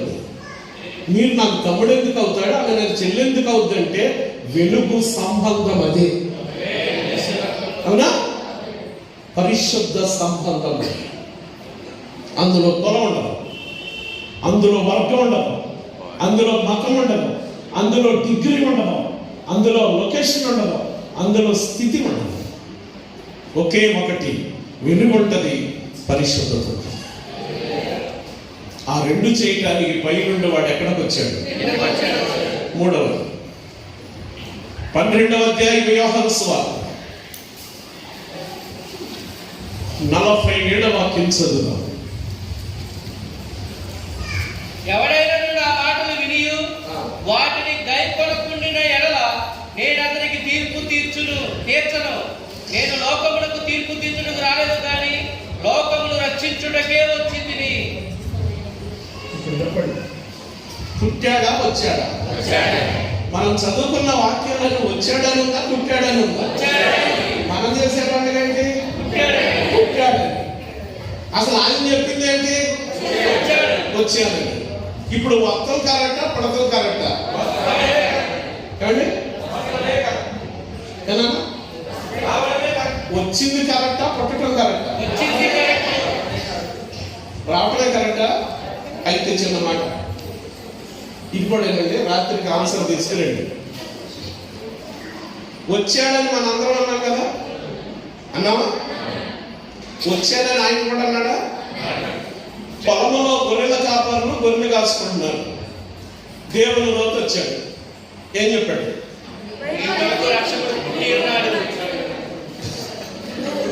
అన్ని మతిపోయి పెట్టుకున్నప్పుడు దావీదు పట్టణమందు నేడు చెప్పింది ఎవరు? ఎక్కడి నుంచి వచ్చాడు? దేవుని దగ్గర నుంచి కదా. దేవుని దగ్గర నుంచి వచ్చిన తోతే పుట్టాడని చెబితే గుడాకు లక్కలో నువ్వు వచ్చాడని చెప్తే అట్ట కుదురుతుంది కాదా? పైనుండి వచ్చిన తోతే పుట్టాడని చెప్పింది. అయ్యే గుడాకు లక్కలో ఉన్న మనం పుట్టలేదు వచ్చాడని చెప్తే లోపల ఇప్పుడు చెప్పాలి, పట్టడం కరెక్టా రావడం కరెక్టా? రెండింటికి ఏది చెప్పలేవు. రాత్రికి సిద్ధపడి అసలు పుట్టాడా పుట్టాడని దోత చెప్పాడు, వచ్చానని ఆయన చెప్పాడు. ఏది కరెక్టో రాత్రికి వేరుతాం. సరే, ఇంతకీ 12వ అధ్యాయం 47 వచ్చిన యోహాను సువార్తలో ఏమన్నాడు ఆయన? నేను లోకమును వచ్చాను. ఇప్పుడు మళ్ళీ వచ్చాను ఉంది కదా, మన రిఫరెన్స్ అన్నీ వచ్చాను. ఇప్పుడు వచ్చాడు అంటే అతను ముందు ఒక చోట మనం అప్పుడప్పుడు మాట్లాడతాం. ఎలా ఇప్పుడు దాకా ఎక్కడున్నా ఇప్పుడు వచ్చేవారంటే అప్పుడు చెప్తాడు, చిన్నన్న గారి ఇంటికాడన్నా, పెద్దమ్మ ఇంటి దగ్గర, మా ఆవిడ దగ్గర అక్కడున్నా, ఇప్పుడు ఇక్కడికి వచ్చా అని చెప్తాడు. అలా సరే, ఇప్పుడు యేసుక్రీస్తు ఎక్కడో ఉన్నాడు, మొత్తానికి ఇక్కడికి వచ్చాడు. పై నుండి కిందకు వచ్చాడు. పై నుండి వాడినా ఆయన. మూడవది ఎందుకు వచ్చేవారు అడిగితే చెప్పాడు ఆయన, లోకమును. ఇప్పుడు చెప్పాలి, లోకం ఎక్కడ ఉంది? శిక్షలో. లోకం ఎక్కడ ఉంది? శిక్షలో. ఒక 1000 రూపాయలు అప్ప పిల్లడు చేస్తే నేను తీర్చగలను. ఒక 1000 రూపాయలు అప్పు నేను చేస్తే నా తరపు నా పిల్లడు తీర్చగలను. అప్పును తీర్చగలం, ఒక పూట భోజనం పెట్టగలం, ఒక జత బట్టలు కొనగలం, శిక్షను తప్పించగలం. ప్రపంచం ఇది ఎవడు చేయలేదు. అవునండి? ఇప్పుడు ఎందుకు వచ్చామని అడిగితే ఆయన ఏం చెప్పాడు? లోకమును క్రైస్తవులను రక్షించడానికి కాదు, లోకాన్ని. దేవుని చట్టం బైబిల్ పట్టుకున్నాడే కాదు, ప్రపంచానికి. ఈ వర్గం ఆ వర్గం లేదు, లోకాన్ని రక్షించడానికి ఆయన. ఇప్పుడు మూడవది దేన్ని తీసేయడానికి. మొదటిది రెండవది మూడవది శిక్షణ తీసేయడానికి. ఒకవేళ రక్షణే లేకుండా శిక్ష ఉంటే నరకానికి వెళ్ళిపోవటమేగా. ఇప్పుడు నరకం నుండి తప్పించబడాలంటే దేన్ని తీసేయాలి? చట్టం ఏం చెప్పింది? చట్టం ఏం చెప్పింది? సరే, మీకు ఒక చట్టం చెప్తాను. యోహాను సువార్త 8వ అధ్యాయం ఒక అమ్మాయిని తీసుకొచ్చి నుంచోబెట్టారు అక్కడ. ఆ అమ్మాయి పేరు లేదు కానీ నాన్న, ఆ అమ్మాయి చేసిన పని రాయబడింది. ఆ అమ్మాయిని తీసుకొచ్చి నుంచోడు కదా. యేసు ప్రభుతో వాళ్ళు ఏమన్నారంటే, ఈ మాట చెప్పి ముగిస్తారా? యేసు ప్రభుతో వాళ్ళు ఏమన్నారంటే, మన మోషే ధర్మశాస్త్ర ప్రకారం ఇట్లాంటి వాళ్ళను రాళ్లతో కొట్టి చంపాలి. ఏం చేసింది? వ్యభిచారం. రాళ్లతో కొట్టి చంపాలి. ఈమె వ్యభిచారము చేస్తుండగా మేము ఆమెను అన్నారు కదా. వ్యభిచారము చేస్తుండగా పట్టుకుంటే ఎంతమంది దొరకాలి? మరి అబ్బాయి ఇప్పుడు వచ్చి ఆలోచన, నిజమేనా వీడిరా? దొరికితే ఇద్దరు దొరకాలి. మరి అబ్బాయి ఆ అబ్బాయి తెలుసు ప్రభు కూడా అడగాలి. ఎందుకు అడగాలి? అన్ని తెలుసు కదా ఆయనకి. చేస్తుండగా పట్టుకున్నామని మీరే అన్నప్పుడు ఆ అబ్బాయి అడగాలి. అడగరా? ఎందుకు అడగరా అని అంటే, సరే ఆ అమ్మాయిని తీసుకొచ్చి అక్కడ నుంచోబెట్టింది. ఈమె వ్యభిచారం చేస్తుండగా పట్టుకున్నాం, రాళ్లతో కొట్టి చంపేద్దాం అనుకుంటున్నాం. మన మోషే ధర్మశాస్త్రం అంటే పాత నిబంధన చట్టం రాళ్లతో కొట్టి చంపమందని చెప్పారు. సేనాయి కొండ మీద దేవుడిచ్చిన చట్టాన్ని తెచ్చారు వాళ్ళు. రాళ్లతో కొట్టి చంపాలి. ఇప్పుడు నువ్వేం చెప్తావో చెప్తే నేను చేస్తావు అన్నారు వాళ్ళు. ఈయన ఎందుకు వచ్చాడు? శిక్ష నుండి తప్పించడానికి. వారికి ఇచ్చిన చట్టం ఏంటి? శిక్షించడానికి. అంటే ఇప్పుడు రక్షకుడు ఉన్న చోట శిక్ష విధిస్తే రక్షకుడికి విలువే ఉంటుంది, ఉండదు. అందుకని ఇప్పుడు ఏం చేయాలి? ఎలా తప్పెత్తాడు? రెడ్ హ్యాండెడ్ గా దొరికిపోతే తప్పి ఉంటుంది కుదరదుగా. ఆ అబ్బాయి ఏడని అడుగుతున్నా ఒక చోట నేను మీటింగ్ లో. ఆ అబ్బాయి ఏడని అడుగుతుంటే కొంతమంది మగవాడు కూర్చుంటారుగా, ఇలా కూర్చుంటారుగా. ఆ అబ్బాయి అని అడుగుతుంటే వాళ్ళలో ఒక అబ్బాయి అంటాడు, ఒక ఏడాడు గోడ దూకెళ్ళిపోయాడు అన్నాడు. ఆ పక్కనోడు అన్నాడు, ఆయన గోడ దూకెళ్ళిపోయినట్టు నీకు తెలిసిన అన్నాడు. వీడి పక్కనోడు అన్నాడు, అసలు వీడు ఎన్ని గోడ దూకాడో. సబ్జెక్ట్ పెరుగుతూ చూడండి. ఆ అబ్బాయి ఏడని ప్రభు అడగలా. ఎందుకో చెప్పరా? ఆమెతో పాపము చేసిన వాడు కూడా రాయి పట్టుకున్నాడు. చూపిస్తా మీకు. ఈ రహస్యాన్ని ఎవడు బయట పెడతలేదండి. సూట్లు బూట్లు వేసుకొచ్చి వాక్యాలు చెప్పి డామ్ పెంచి అయిపోతాం ఇంకొక అసలు సబ్జెక్టే ఉండదు ఆ బాబా దగ్గర. జాగ్రత్తగా వేసుకుంటాడు, డామ్ డోమ్ తీసుకొని వెళ్ళిపోతాడు. ఆ అబ్బాయి అక్కడ ఉన్నాడు. ఆమెతో వ్యభిచారం చేసిన వాడు వాళ్ళలో రాయి పట్టుకున్నాడు. గ్రూపులో ఉన్నాడు, వాడి అధికారంలో ఉన్నాడు, వాడి పార్టీ బలం ఉంది, వాడికి అందు బలం ఉంది. ఇప్పుడు వాడి పేరు బయట పెట్టడం, వాడు కూడా వాళ్ళలో రాయి పట్టుకున్నాడు. అందుకే యేసయ్య అన్నాడు, మీలో పాపం నేనుంటే రాయి అంటే అర్థం ఏంటో చెప్పనా? ఈమెతో పాపం చేసినోడు మీలోనే ఉన్నాడన్నాడు. అది దాని అర్థం. ఈమెతో పాపం చేసినోడు మీలోనే ఉన్నాడు. ఆయన రాయి అన్నాడు. మొట్టమొదట ఆడే రాయి పడేశాడు. ఈ ఎట్టగా పడేశాడు బాబు అని అందరూ పడేశాడు. ఇప్పుడు పాపం చేసినాడు ఎక్కడ ఉన్నాడు? అడగలేదు. అందుకే యేసయ్య వాడు ఏడని అడగల, వాడు ఎక్కడే ఉన్నాడు ఆయనకు తెలుసు. ఇప్పుడు చెప్పాలి, చట్టాన్ని ధిక్కరించలేదు ఆయన, పాపిని శిక్షించలేదు. అవునా? శిక్షించలేదు. రక్షకుడు గనక రక్షించు. మన కోర్టులో వాదనాట జరిగిందనుకోండి, మంచోడికి శిక్ష పడిపోతాం, దొంగోడికి బెయిల్ వచ్చి అది వెళ్ళిపోతాడు, బంగారులా వెళ్ళిపోతాడు. యేసు ప్రభు చట్టాన్ని గౌరవించాడు, పాపిని ప్రేమించాడు, శిక్షను తప్పించాడు, ఆ అమ్మాయిని రక్షించాడు. అందరూ రాళ్ళని పడేసి వెళ్ళిపోయారు.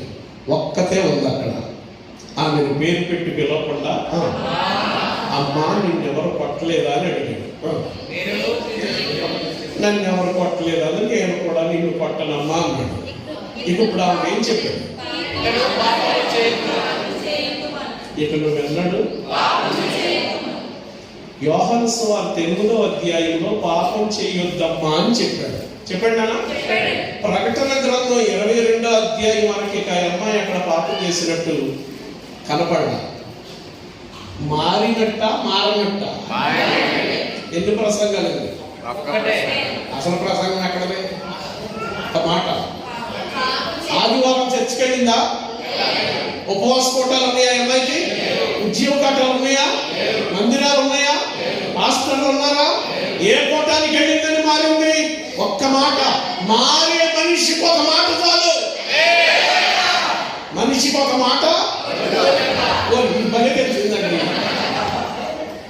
ఈ బాగా తెలుస్తాయి. మారేవాడికి ఇన్ని ప్రసంగాలు ఎందుగా? ఒక మాట ద్వారా మాటి మాటికి చెప్తావండి.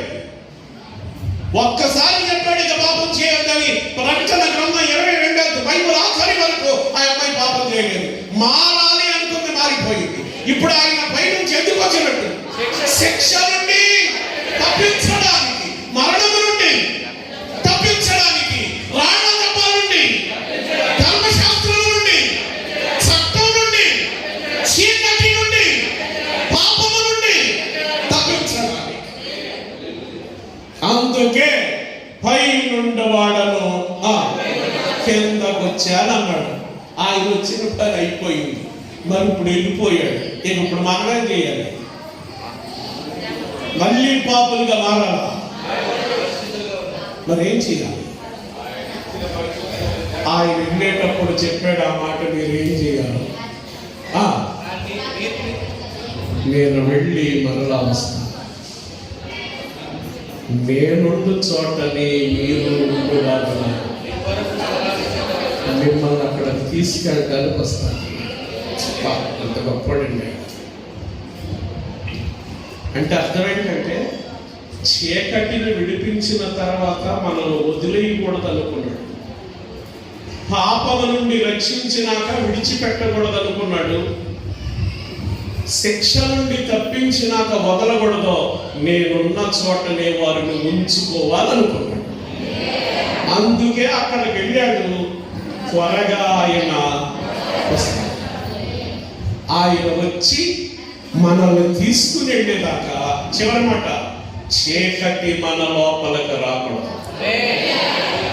పాపము మన జీవితాల్లోకి, మనము శిక్షకి సమీపానికి వెళ్ళకూడదు. మనం ఎంత జాగ్రత్త ఉంటే అంత మంచిది. పడవ సముద్రంలో ఉండాలి కానీ సముద్రము పడవలోకి రాదు. నీళ్లలో పడవ ఉంటే బతికిపోతాం, పడవలో నీళ్లుంటే చచ్చిపోతాం. మనం లోకంలోనే ఉండాలి, పాపం రాకూడదు. చీకటిలోనే ఉండాలి, వెలుగుతూ ఉండాలి. శిక్షకు లోనైన వారి మధ్యలో ఉండాలి, రక్షణ పొందిన వాళ్ళమై ముద్రించబడాలి. అంత డిగ్రీ ఉంది మనకి. అందుకు వచ్చాడు ఆయన, అందుకు వస్తాడు ఆయన. పైనుండి వాడు ఎందుకు వచ్చాడు ఆయన?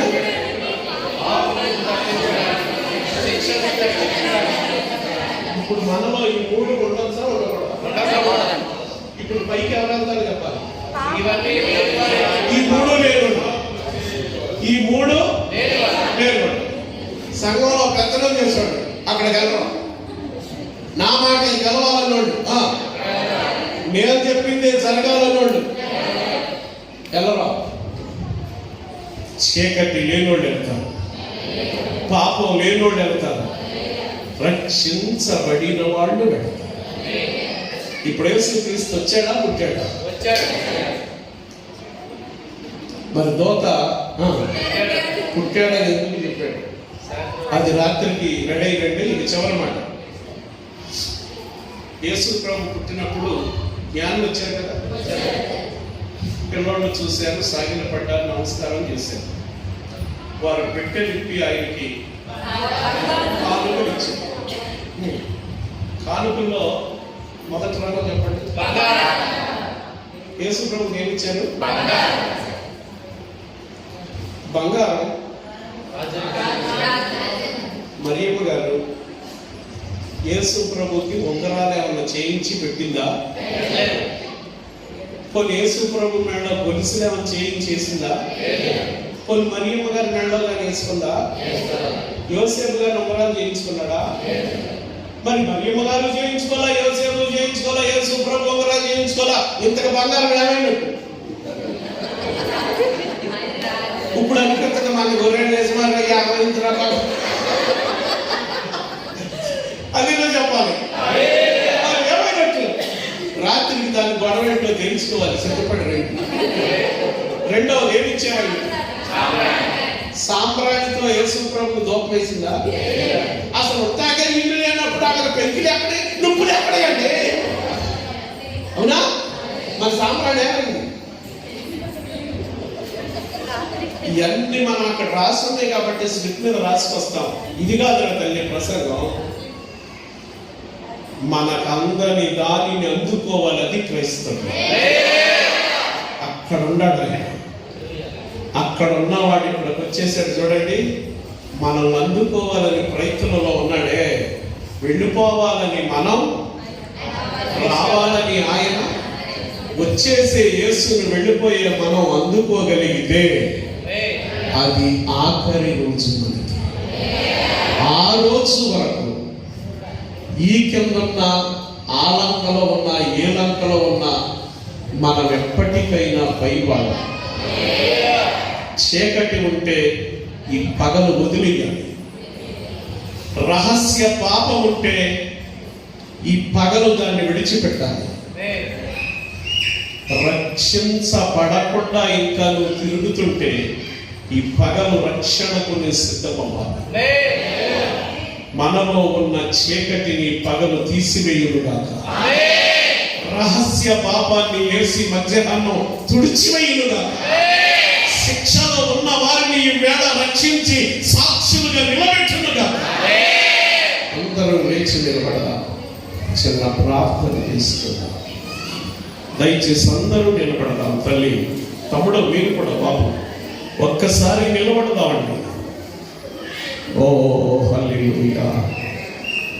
కళ్ళు మూసుకుందాం. తల్లి, తమ్ముడు కళ్ళు మూసుకుందాం. రెండు చేతులు జోడించండి అమ్మా. చేతులు రెండు జోడించుదాం. కాళ్ళు రెండు దగ్గర పెడదాం. ఓ హల్లెలూయా, స్తోత్రము నాయనా. చేతులు జోడించి ఆయన పరిశుద్ధుడు గనక కాళ్ళు రెండు దగ్గర పెట్టి కళ్ళు మూసుకుందాం. నోరు తెరిచి చిన్న ప్రామిస్ చేయాలి. దేవునితో చిన్న ప్రమాణం చేయాలి. చిన్న ఒడంబడిక చేయాలి. ప్రభుని నమ్ముకున్నా గాని నాలో ఇంకా అప్పుడప్పుడు చీకటి వస్తుందయ్యా. చీకటి మాటలు మాట్లాడుతున్నాను ఆయన. రహస్యపు పాపములు జరుగుతున్నాయ్యా. నేను ఇంకా శిక్షకు పాత్రుడనైపోయాను ఆయన. ఈ మధ్యాహ్నం నాలో ఉన్న చీకటి నేను వదిలేస్తున్నానన్నవాళ్ళు, ఈ మధ్యాహ్నం నాలో ఉన్న పాపమును నేను విడిచిపెట్టేస్తున్నానన్నవాళ్ళు, ఈ మధ్యాహ్నము శిక్ష నుండి నేను రక్షించబడతానన్నవాళ్ళు దేవునికి మాట ఇవ్వండి బ్రదర్. దేవునికి మాట ఇవ్వండి సిస్టర్. దేవునితో ఒడంబడిక చేయండి. ఎంతకాలం చీకటి బ్రతుకుదాం, ఎంతకాలం పాపపు మాటలు మాట్లాడదాం, ఎంతకాలం శిక్షకు లోనైన బ్రతుకుదాం. ఈ మధ్యాహ్నపు వేళ మనందరము కలిసి మన చేతులు జోడించుదాం. మన పాదముల దగ్గర పెట్టి, ప్రభువా నిజముగా నేను పాపినేనయ్యా, నిజముగా నేను చీకటి బ్రతికేనయ్యా. నాది నీవు పై నుండి వచ్చి ఉండకపోతే నాలో వెలుగు ఉండేది కాదయ్యా. నీవు గనక నా పాపమును తీయకపోతే ఈరోజు నేను నశించి ఉండేదాన్నయ్యా. నీవు గనక రక్షించకపోతే నేను శిక్షకు గురైపోయేవాణ్ణయ్యా. అందరూ దేవునితో ఒడంబడిక చేద్దామమ్మా. అందరూ నోరు తెరిచి ప్రభుతో ప్రమాణం చేయాలి. చీకటిని తొలగించువాడు యేసయ్యా. పాపమును తొలగించువాడు యేసయ్యా. శిక్షను తొలగించువాడు యేసయ్యా. స్తోత్రము నాయనా. ఏ ఒక్కరి జీవితంలో కొద్దిపాటి చీకటి ఉందేమో,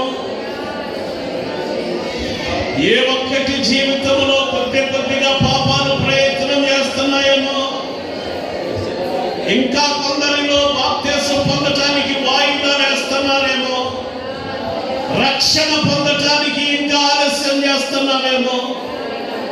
2021 సంవత్సరం 12వ నెల 365 రోజులు 12 నెలలు 52 వారాలు నా దేవుడు నిన్ను కాపాడాడు అనంటే ఇంకా ఎందుకు వాయిదాలు వేయాలి బ్రదర్? ఎందుకు వాయిదాలు వేయాలి తల్లి? ఒకవేళ ఈ రోజు రేపు ఎల్లుండి ఆయన వచ్చి ఉంటే మనము ఎగిరి వెళ్ళిపోవాలయ్యా. మనం ఇక్కడి వాళ్ళం కాదు. ఈ రేషన్ కార్డులు అక్కడ పనికి రావు, ఈ ఆధార్ కార్డులు అక్కడ పనికి రావు.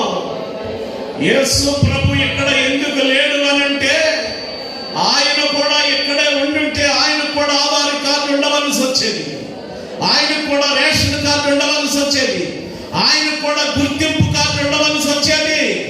ఇవాళ చోట ఉండటానికి దేవునికి ఇష్టం లేక ఆయనే పై నుండి వచ్చి పైకెళ్ళి మనల్ని పైకి తీసుకెళ్ళిపోవాలని రాబోతున్నాడు ఆయన. ఆ రాకడలో ఎత్తబడే గుంపులో నువ్వు ఉంటే ఈ మధ్యాహ్నం ఒక్క మాట యేసు ప్రభు వారితో చెప్పు. నేను వెలుగు సంబంధి వలె బ్రతుకుతానయ్యా, నేను పరిశుద్ధపు సంఘములో బ్రతుకుతానయ్యా, నేను రక్షించబడిన వాడనై రక్షించబడిన దాననై నీ ఉండు చోటికి నేను చేస్తానయ్యా. అలా తీర్మానం చేయండి దేవునితో. ఈ రోజు నుండి నాలో చీకటి ఉంచుకోనన్నవాడు, ఈ రోజు నుండి నేను పరిశుద్ధంగా బ్రతుకుతానన్నవాడు, ఈ రోజు నుండి నేను రక్షణ అనుభవంలోకి వెళతానన్నవాడు ఎవరైనా ఉంటే మీ కుడి చేతిని ఒక్కసారి పైకెత్తండి, మీ కుడి హస్తాన్ని ఒక్కసారి పైకెత్తండి. ఒక దేవుని చిన్న సేవకునిగా చేతులెత్తిన వారి కోసం చిన్న ప్రార్థన చేస్తాను. కృపా కనికరము కలిగిన మా తల్లి, నువ్వెంతైనా నమ్మదగిన దేవుడవయ్యా. నీకు సాటి ఎవరు నాయనా? నీతో సమమెవరయ్యా? అర్హత లేని వాళ్ళం, అసమర్థులమయ్యా, అన్నిటినీ కోల్పోయిన వాళ్ళం నాయన. ప్రభువా అని పిలిచే హక్కును కోల్పోయిన వాళ్ళం. 2000 సంవత్సరాల క్రితం మీరు వచ్చి సిలువలో రక్తము కార్చి మళ్ళా తెగిపోయిన సంబంధాన్ని మాకు అంటుగట్టావయ్యా. మమ్మలను చీకటి వాళ్ళలో నుండి తప్పించావు బాబు, మమ్మలను పాపులలో నుండి వేరుపరిచావయ్యా, మమ్మలను శిక్షలో నుండి రక్షించావయ్యా. లోకమును రక్షించడానికే వచ్చానన్నావు నాయన. ఈ 3 లక్షణాలు కలిగిన వాళ్ళను నేను తీసుకుని వెళతానన్నావయ్యా. ఆ గుంపులలో మేము ఉండాలని ఆశపడుతున్నాం, మీరున్న చోట మేము ఉండాలని ఇష్టపడుతున్నాము నాయన. ఈ మధ్యాహ్నము మేము రక్షణ పొందిన వాళ్ళమై, పరిశుద్ధులమై, వెలిగించబడిన వాళ్ళమై మేము ఉంటామని కొందరు పరిశుద్ధులు చేతులెత్తారు నాయన. ప్రతి తల్లిని, ప్రతి చెల్లిని, ప్రతి అన్నను, ప్రతి అక్కను, ప్రతి తమ్ముడిని చూడండి. తెలుసో తెలియకో ఎవరి వల్ల జరిగినటువంటి పరిస్థితులన్నీ యేసయ్యా ఈ పండుగ దినాలలో క్షమించమని అడుగుతున్నాము నాయన. మన్నించండి అయ్యా, ఆ తప్పులను కొట్టివేయండి అయ్యా, ఆ చీకటిని తొలగించండి నాయన. 2022 సంవత్సరంలో ఇక మేము చీకటి బ్రతుకు బ్రతకమయ్యా. 2022లో పాపము జోలికి వెళ్ళము నాయన.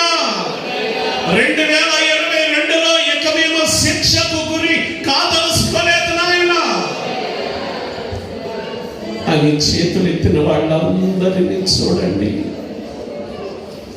వాళ్ళ ప్రమాణాన్ని తమరు ఆమోదించండి. వీళ్ళ పేరు, అడ్రస్సులన్నీ మీ గ్రంథంలో రాయండి. నడిపిస్తున్న మీ దాసుని, నడుస్తూ ఉన్న సంఘాన్ని, సహకరిస్తున్న బిడ్డలను సమస్తాన్ని దీవించమని. ఒకవేళ ఈ పగలు మీరు రాకపోతే రాత్రి పోవటానికి మమ్మల్ని సిద్ధం చేయమని యేసు క్రీస్తు వారి పేరిట ప్రార్థన చేస్తున్నాము తండ్రి. ఆమేన్. మరొకసారి ఆమేన్. ఆఖరిసారి గట్టిగా ఆమేన్. Thank you. అందరికి వందనాలు. కూర్చుందా?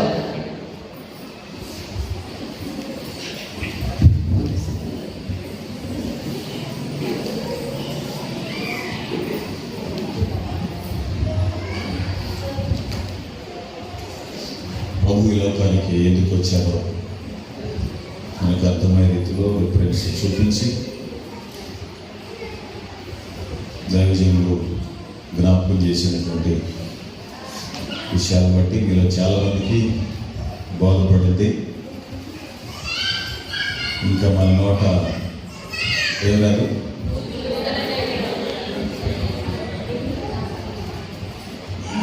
చీకటిని తొలగించడానికి, పాపమును తీసివేయడానికి, శిక్షను తప్పించడానికి. దేవునికి స్తోత్రం. లోకంలో మనం ఏం కేకలేయకూడదు? క్రీస్తు పుట్టాడని చెప్పండి. నిజమే. మీ యేసు క్రీస్తు ఈ 2020 సంవత్సరాలు అవుతుంది వచ్చి. మా వాళ్ళు ఎప్పుడో వచ్చారంటున్నారు చాలామంది. కాబట్టి చక్కటి విషయాలు దైవజనులు జ్ఞాపకం చేశారు. ఆయన పుట్టలేదు, ఆయన ఇదివరకే ఉన్నాడు, ఆయన పై నుండి కిందకు వచ్చారు. అర్థమైందంటారా మీ అందరికీ? ఎవరు అడిగినా మనం సమాధానం చెప్పేటువంటి మంచి వర్తమానాన్ని దైవజనులు మనకు అందించారు. అయ్యగారికి మొదలు చెప్దాం. మరి రాత్రికి ఏం చెప్తానన్నారు?